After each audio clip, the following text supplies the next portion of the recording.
Welcome to the KD creative point. Like करें, subscribe करें, notification bell पे select कर ऑल पे सेलेक्ट करें ताकि लेटेस्ट अपडेट आप तक पहुंच सके और दोस्तों के साथ शेयर करना ना भूलें।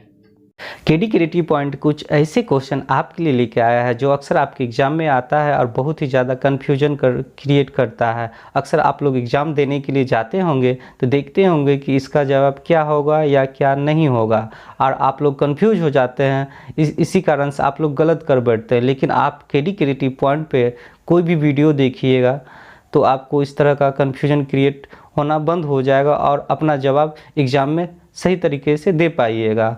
अगर आप मेरे चैनल पे फर्स्ट टाइम आए हैं तो मेरे चैनल को सब्सक्राइब कर दें। चलिए चलते हैं क्वेश्चन की ओर। समुद्र की दूरी किससे मापी जाती है? सोनार से, फेदोमीटर से, नॉटिकल मील से या लिथोस्फीयर से? इसका सही जवाब होगा सी, नॉटिकल मील से। चलते हैं अगले सवाल की ओर। उसमें क्या पूछा गया है? समुद्र की दूरी किससे नापी जाते हैं? और दूसरा क्वेश्चन में पूछा जा रहा है समुद्र की गहराई किससे मापी जाती है। देखिए ना, सिमिलर टाइप का क्वेश्चन है लेकिन इसका जवाब अलग होगा। चलते हैं। समुद्र की गहराई किससे मापी जाती है? फेदोमीटर से, सोनार से, नॉटिकल मील से या रिएक्टर स्केल से? इसका सही जवाब होगा ए, समुद्र की गहराई जो नापी जाती है वो मापी जाती है फेदोमीटर से। इसी से जुड़ा हुआ अगला सवाल। समुद्र में डूबी हुई वस्तु को जानने के लिए किसका प्रयोग किया जाता है? ध्वनि तरंग का, स्केल का या सिस्मोग्राफ का या सोनार का? इसका सही जवाब होगा डी, सोनार का। चलते हैं अगले सवाल की ओर। शुद्ध जल का घनत्व कितना होता है? 1 ग्राम प्रति सीएम क्यूब, सेंटीमीटर क्यूब जिसे हम लोग बोलते हैं। 0.9 ग्राम प्रति सीएम क्यूब, 0.7 ग्राम प्रति सीएम क्यूब, 2 ग्राम प्रति सीएम क्यूब यानी सेंटीमीटर क्यूब। इसका सही जवाब होगा ए। इसका सही जवाब होगा ए, यानी 1 ग्राम प्रति सेंटीमीटर क्यूब होगा। चलते हैं, इसी टाइप का आपको क्वेश्चन देखने के लिए मिलेगा। बर्फ का घनत्व कितना होता है? बर्फ का घनत्व कितना होता है देखते हैं। 0.8 ग्राम प्रति सेंटीमीटर क्यूब, 0.9 ग्राम प्रति सेंटीमीटर क्यूब, 0.6 ग्राम प्रति सेंटीमीटर क्यूब, 0 ग्राम प्रति सेंटीमीटर क्यूब। इसका सही जवाब होगा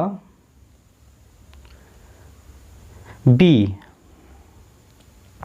0.9 ग्राम प्रति सेंटीमीटर क्यूब। अब अगले सवाल की ओर चलते हैं। प्रस्रव तरंग की आवृत्ति होती है कितनी होती है? 20,000 हर्ट्ज से अधिक, 10,000 हर्ट्ज से अधिक, 12,000 हर्ट्ज से अधिक या 20,000 हर्ट्ज से कम? इसका सही जवाब होगा 20,000 हर्ट्ज से अधिक होगा प्रस्रव तरंगों की आवृत्ति। इसी से जुड़ा हुआ अगला सवाल है। अवस्रव तरंगों की आवृत्ति कितनी होती है? उसमें प्रस्रव तरंगों की आवृत्ति पूछा गया था, इसमें पूछा जा रहा है 7वां क्वेश्चन में अवस्रव तरंगों की आवृत्ति कितनी होती है? 20,000 हर्ट्ज से कम, 10,000 हर्ट्ज से कम या 10,000 हर्ट्ज से अधिक या 40,000 हर्ट्ज से कम? इसका सही जवाब होगा 20,000 से कम। अब चलते हैं अगले सवाल की ओर। विशिष्ट ऊष्मा का एसआई मात्रक क्या होता है? जूल प्रति किलोग्राम, जूल प्रति किलोग्राम प्रति केल्विन, जूल प्रति केल्विन, जूल प्रति वाट प्रति केल्विन। इसका सही जवाब होगा जूल प्रति किलोग्राम प्रति केल्विन, यानी बी जवाब इसका होगा। चलते हैं इसी टाइप का अगला सवाल की ओर। गुप्त ऊष्मा का एसआई मात्रक क्या होता है? जूल प्रति वाट प्रति केल्विन, जूल प्रति किलोग्राम, केल्विन प्रति वाट, जूल प्रति सेकेंड। इसका सही जवाब होगा जूल प्रति किलोग्राम। देखते हैं किसमें है जूल प्रति किलोग्राम, बी, यानी इसका जवाब होगा बी। अब चलते हैं अगले सवाल की ओर। अगर मेरा वीडियो आप लोग को पसंद आ रहा हो तो अपने दोस्तों के साथ शेयर करें और लाइक भी करें। अगर अब तक मेरे चैनल को सब्सक्राइब नहीं किए हैं तो सब्सक्राइब भी कर दें। चलिए अगले सवाल की ओर चलते हैं। बर्फ़ के गलने की गुप्त ऊष्मा क्या होता है? 65 कैलोरी प्रति ग्राम, 75 कैलोरी प्रति ग्राम, 95 कैलोरी प्रति ग्राम, 80 कैलोरी प्रति ग्राम। इसका सही जवाब होगा डी, 80 कैलोरी प्रति ग्राम। बर्फ़ के गलने की गुप्त ऊष्मा जो होती है वो होती है 80 कैलोरी प्रति ग्राम। अब चलते हैं अगले सवाल की ओर। उसी से जुड़ा हुआ सवाल है, देख रहे हैं ना, सिमिलर टाइप का लगातार आपके लिए मैं क्वेश्चन लेके आ रहा हूँ। 10वां क्वेश्चन में भी उसी टाइप से पूछा गया था और 11वां क्वेश्चन में भी उसी टाइप से पूछा जा रहा है। चलिए 11वां क्वेश्चन क्या कहता है वो देखते हैं। वाष्प की गुप्त ऊष्मा क्या होती है? 343 कैलोरी प्रति ग्राम, 436 कैलोरी प्रति ग्राम, 536 कैलोरी प्रति ग्राम, 576 कैलोरी प्रति ग्राम। इसका सही जवाब होगा सी, 536 कैलोरी प्रति ग्राम होगा। चलते हैं अगले सवाल की ओर। प्रकाश से ये सवाल है, लाइट से संबंधित है सवाल। प्रकाश का तरंग सिद्धांत पर स्थापित किसने किया था? प्रकाश का जो है तरंग सिद्धांत वो किसने स्थापित किया था? मैक्सवेल ने, हाइगेंस ने, अल्बर्ट आइंस्टीन ने या रॉबर्ट हुक ने? इसका सही जवाब होगा बी, हाइगेंस ने। चलते हैं अगले सवाल की ओर। इसी टाइप का सिमिलर टाइप का क्वेश्चन आपको मिलेगा देखने के लिए।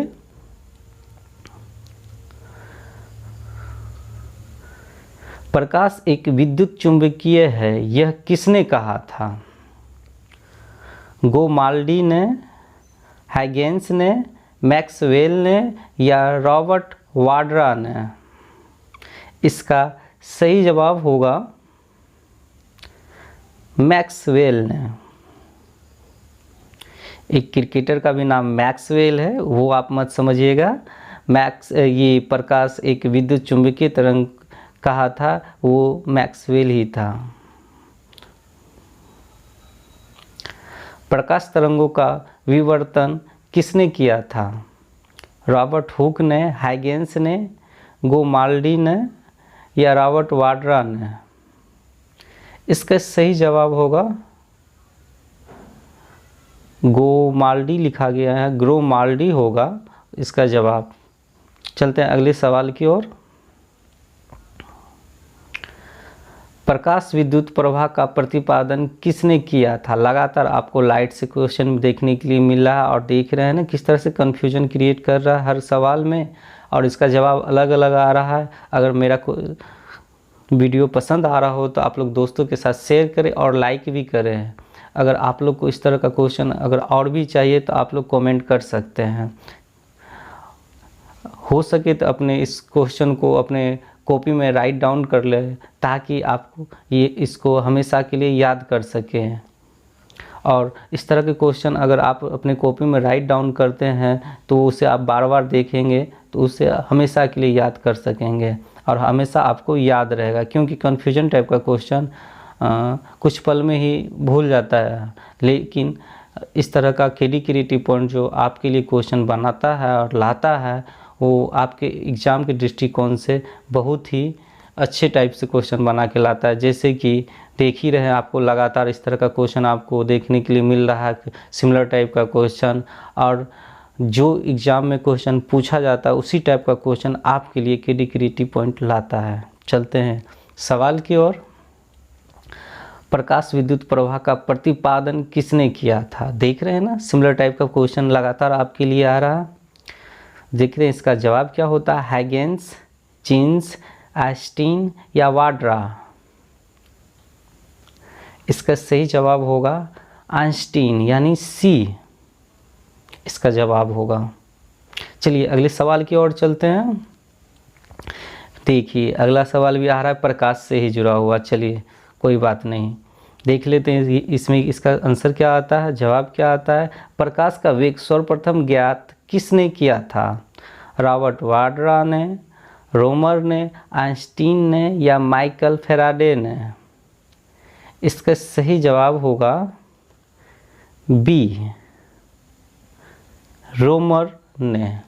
देख रहे हैं ना, लगातार आपके लिए प्रकाश से संबंधित क्वेश्चन आ रहा है, इसलिए मैं बोल रहा हूँ आपको बार बार कि आप इसको या तो शॉर्ट स्क्रीन ले ले, नहीं तो अपने कॉपी में लिख ले इस तरह के क्वेश्चन को। और इस तरह के क्वेश्चन देखते होंगे कि आपके एग्ज़ाम में देखने के लिए मिल जाता होगा। और जो भी आने वाली एग्ज़ाम है, जैसे बीपीएससी की फॉर्म फिलअप आज से शुरू हुई है और सीडीपीओ की एग्ज़ाम 30 अक्टूबर को होने वाली है, और भी एग्ज़ाम बहुत सारे हैं जो होने वाली है। उसके मद्देनज़र रखते हुए इस तरह के सवाल मैं आपके लिए लाया हूँ जो आपके एग्ज़ाम में पूछा जाएगा। उसी तरह के सवाल मैं लेकर आया हूँ आपके लिए। चलिए चलते क्वेश्चन की ओर। अस्थाई चुंबक किससे बनाया जाते हैं? नर्म लोहा से, इस्पात से, पिटवा लोहा से या ढलवा लोहा से? इसमें पूछा क्या गया है कि अस्थाई चुंबक जो बनाई जाती है वो किससे बनाई जाती है। देखते हैं इसका जवाब क्या होता है। जो बनाई जाती है वो इस्पात से बनाई जाती है। चलिए अगले सवाल की ओर चलते हैं। देख रहे हैं ना, 17 क्वेश्चन में पूछा जा रहा है अस्थाई चुंबक के बारे में, और अगला सवाल 18वां क्वेश्चन में पूछा जा रहा है अस्थाई चुंबक किससे बनाए जाते हैं। चलिए इसका जवाब देखते हैं क्या होता है। गर्म लोहा, नर्म लोहा, पिटवा लोहा या टीन से? इसका सही जवाब होगा बी, नर्म लोहा से। और अस्थाई चुंबक बनाने के लिए जो लोहा का प्रयोग किया जाता है वो नर्म लोहा का प्रयोग किया जाता है। चलते हैं अगले सवाल की ओर।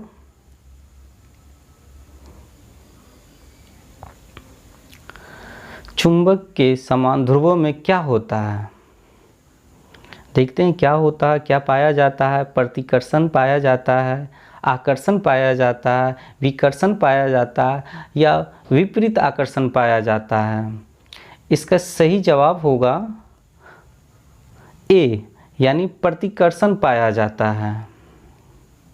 चुंबक के समान अगर ध्रुवों में पूछा जाए कि क्या पाया जाता है, प्रतिकर्षण। आपको लगातार मेरे चैनल पे केडी क्रिएटिव पॉइंट पे लगातार आपको कन्फ्यूजन टाइप का क्वेश्चन देखने के लिए मिलेगा। मेरे प्लेलिस्ट में जितने भी वीडियो डाला गया है साइंस पेपर का, आर्ट्स पेपर का और मैथ का, वो सारे देख लें। आपको इसी टाइप का सिमिलर टाइप का क्वेश्चन मिलेगा देखने के लिए। आप उसे मेरे प्लेलिस्ट में जाके उसे देख सकते हैं। चलिए सवाल की ओर चलते हैं। चुंबक के विपरीत ध्रुवों में क्या होता है? देख रहे हैं ना, 19वां में क्या पूछा गया था 19 नंबर के क्वेश्चन में, और 20 नंबर के क्वेश्चन में क्या पूछा जा रहा है। दोनों चुंबक से संबंधित क्वेश्चन है, लेकिन उसका जवाब अलग अलग होगा। चलते हैं देखते हैं इसका जवाब क्या होता है। चुंबक के विपरीत ध्रुवों में क्या होता है? आकर्षण होता है, विपरीत प्रतिकर्षण होता है, प्रतिकर्षण होता है या विपरीत प्रतिक्रिया होता है? इसका सही जवाब होगा आकर्षण होता है।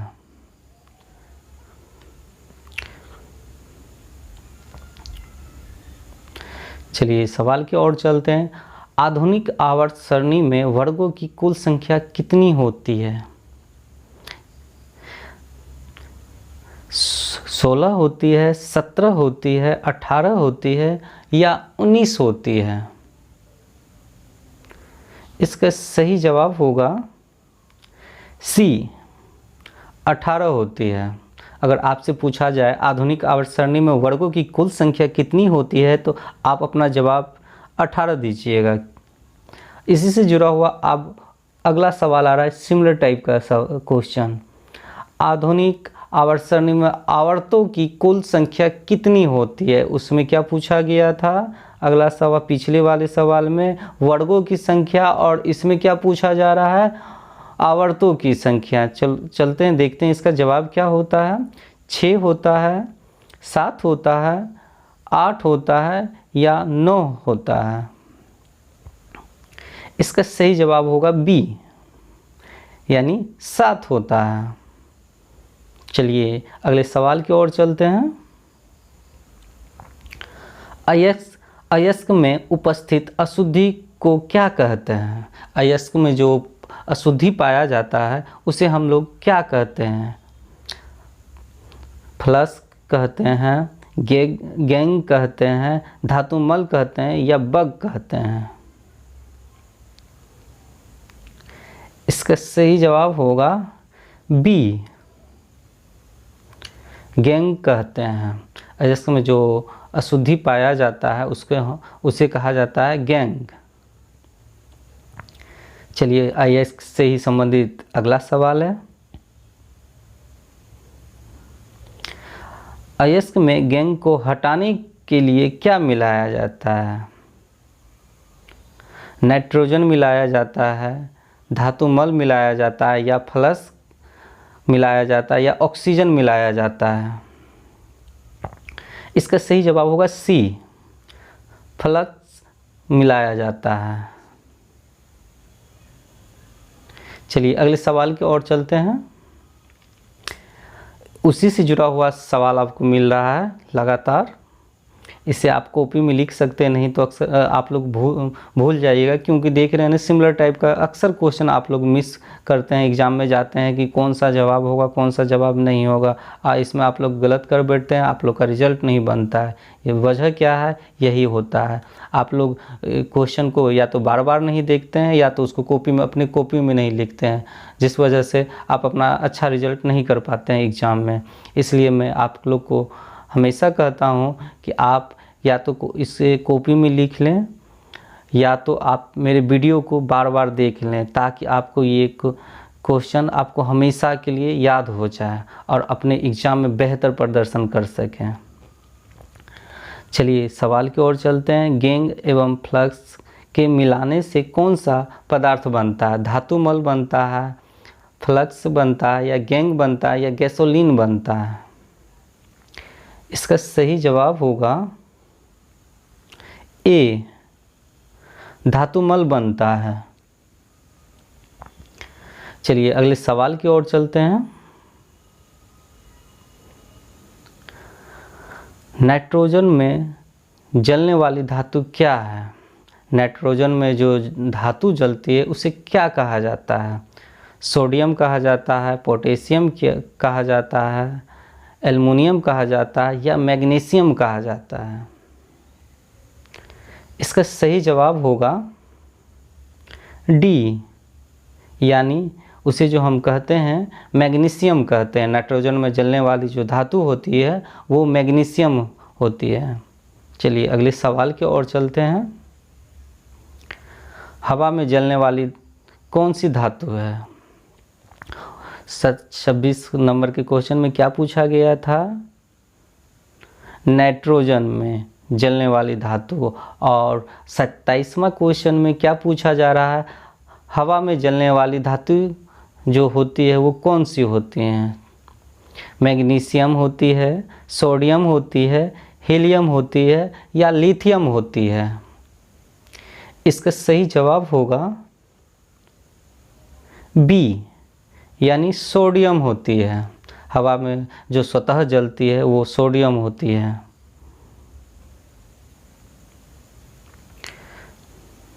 अगर आप अभी तक मेरे चैनल को सब्सक्राइब नहीं किए हैं तो उसको सब्सक्राइब कर दें और वीडियो को शेयर और लाइक ज़रूर करें ताकि आपको अपने दोस्तों तक ये वीडियो पहुंचे और वो भी अपने एग्ज़ाम में बेहतर प्रदर्शन कर सकें और अपना एग्ज़ाम अच्छी तरह से दे सकें। चलिए अगले सवाल की ओर चलते हैं। वृक्ष की छाल में उगने वाली कवक कौन सा है? क्रोपोफिल्स, कोर्टिकॉल्स, लाइकेन या शैवाल? इसका सही जवाब होगा बी, कोर्टिकोलस। चलिए अगले सवाल की ओर चलते हैं। इसी से जुड़ा हुआ अच्छा नहीं, ये कुछ अलग टाइप का है सवाल।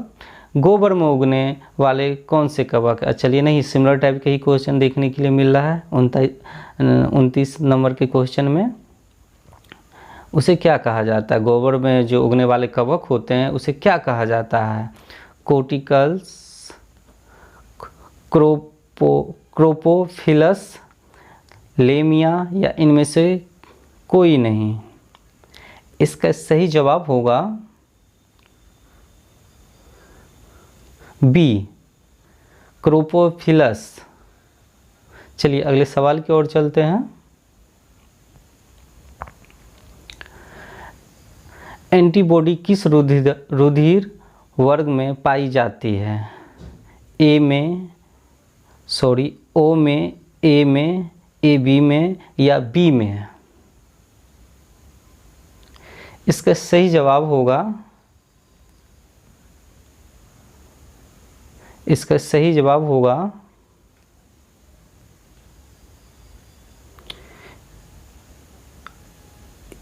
ओ में। अब अगला सवाल इससे से जुड़ा हुआ। एंटीबॉडी किस रुधिर वर्ग में नहीं पाई जाती है? BC में, AB में या CA में या B में? इसका सही जवाब होगा B यानी AB में। हमेशा की तरह मैं आप लोग के लिए इम्पोर्टेंट फैक्ट बना के लाता हूँ। आप इम्पोर्टेंट फैक्ट ज़रूर देखें और अपनी कॉपी में राइट डाउन कर लें। जैसे इम्पोर्टेंट फैक्ट है आपके लिए है, जैसे रेशम कीट पालन क्या कहलाता है? अक्सर आपके एग्ज़ाम में पूछा जाता है कि रेशम जो पाला जाता है उसे क्या कहा जाता है? तो उसे जो कहा जाता है उसे कहा जाता है सेरीकल्चर। इस तरह के सवाल आप लोग को एग्ज़ाम में देखने के लिए मिलता होगा। इसी से जुड़ा हुआ देख रहे हैं ना, मधुमक्खी पालन क्या कहलाता है? मधुमक्खी जो पालन कहलाता है वो एपीकल्चर कहलाता है। अगर मधुमक्खी का पूछा जाए कि पालन क्या कहलाता है तो वो कहलाता है एपीकल्चर। अगर इसी टाइप से अगर पूछा जाए कि मत्स्य पालन क्या कहलाता है, मत्स्य पालन जो कहलाता है पीसीकल्चर कहलाता है। इसे आप याद रखने के लिए याद रख सकते हैं कि मसाला हम लोग ज़्यादा पीसते हैं किसके लिए? मछली में यूज किया जाता है ज़्यादा मसाला का, इसलिए पीसीकल्चर से आप जोड़ सकते हैं मत्स्य पालन को और कोई भी ट्रिक बना के आप इसको याद रख सकते हैं। आप अपनी भी ट्रिक बना सकते हैं याद रखने के लिए, कोई भी ट्रिक हो। मैं आप लोग के लिए इसलिए बता दिया हूँ इस तरह का ट्रिक क्योंकि आपको हमेशा के लिए याद रहे और आप एग्ज़ाम देने के लिए बैठे तो इस तरह का आपको जल्दी याद हो जाए और अपना जवाब सही दें। चलिए अगले सवाल की ओर चलते हैं। फूलों का उत्पादन क्या कहलाता है? फूलों का जो उत्पादन होता है वो होता है फ्लोरिकल्चर। फूलों के उत्पादन को हम फ्लोरिकल्चर से डिनोट करते हैं और कहा भी जाता है फ्लोरिकल्चर। चलिए अगले सवाल की ओर चलते हैं। अंगूर की खेती क्या कहलाती है? तो जो कहलाता है वो है विटीकल्चर। अंगूर की खेती जो कहलाती है वो विटीकल्चर कहलाती है। यहाँ लिखने में शायद कहलाती है, लिखने में गलती हो गई है, यहाँ कहलाता लिखा गया है। चलिए कोई बात नहीं, लिखने में होती है इस तरह की गलती। चलिए अगले सवाल की ओर चलते हैं। केचुआ पालन क्या कहलाता है? Vermi culture. केचुआ पालन जो कहलाती है वो वर्मी कल्चर कहलाती है। और फलों का उत्पादन क्या कहलाती है? पोमोकल्चर। फलों का उत्पादन जो होता है वो पोमोकल्चर के द्वारा होता है। सब्जियों का उत्पादन अगर पूछा जाए कि क्या कहलाता है सब्जियों का उत्पादन, तो उसका जवाब होगा ओरिकल्चर। फलों का उत्पादन से संबंधित जो होता है वो ओरिकल्चर की। इस तरह का क्वेश्चन आप अपने कॉपी में राइट डाउन कर ले, क्योंकि इस तरह का अक्सर आपको एक ना एक सवाल इस तरह से पूछा जाता है आपके एग्जाम में कि मत्स्य पालन के उत्पादन को क्या कहा जाता है या रेशम उत्पादन को क्या कहा जाता है। इस तरह का आपको देखने के लिए मिलता होगा एग्जाम में। हवा में पौधे का उगना क्या कहलाता है? कुछ पौधे जो है ना हवा में भी उगते हैं, तो वो क्या कहलाते हैं? वो जो कहलाता है एरोपोटिक्स। एरोपोटिक्स कहलाता है, पोटिक कहलाता है, सॉरी पोटिक्स नहीं, पोटिक कहलाता है। चलिए अगले सवाल की ओर चलते हैं। जल में पौधे का उगना क्या कहलाता है? हाइड्रोपोनिक्स। हाइड्रोपोनिक्स कहलाता है। जो जल में पौधा उगता है वो हाइड्रोपोनिक्स कहलाता है। अगर मेरा वीडियो आप लोग को पसंद आया हो तो दोस्तों के साथ शेयर करें और लाइक भी करें। मेरे वीडियो को देखने के लिए धन्यवाद।